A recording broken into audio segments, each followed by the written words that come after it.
పుత్ర వ్యామోహానికి అమెరికా అధ్యక్షుడైన అతీతుడు కాదని చెప్పి రుజువైపోయింది. భారతదేశంలో మనకు ఈ రోజుల్లో కూడా ధృతరాష్ట్రులు చాలామంది కనిపిస్తారు.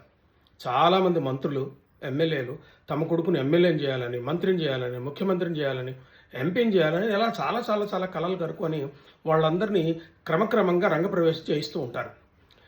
బైడెన్ కూడా ఈ పుత్ర వ్యామోహానికి అతీతుడు కాదని చెప్పి రుజువైపోయింది. ఆయన కొడుకు హంటర్ బైడెన్ 2 కేసుల్లో 2 కోర్టుల్లో ముద్దాయిగా ఉన్నాడు. కాలిఫోర్నియా కోర్టులోను, డెల్వర్ కోర్టులోను. ఆయన మీద త్వరలో తీర్పు వచ్చి పనిష్మెంట్ పడే అవకాశం ఉన్న ఈ సందర్భంలో అమెరికా అధ్యక్షుడు బైడెన్ తనకున్నటువంటి సర్వోపరి అధికారాలను వినియోగించి ఆయన కొడుకును క్షమించి క్షమాపణ అందించాడు. ఈ క్షమాపణ అందించడం చట్ట వ్యతిరేకమని చెప్పలేకపోయినా కూడా ట్రంప్ ఏమంటాడంటే ఇది న్యాయాన్ని రివర్స్ చేయటం అని చెప్పి ఆయన వాదించాడు.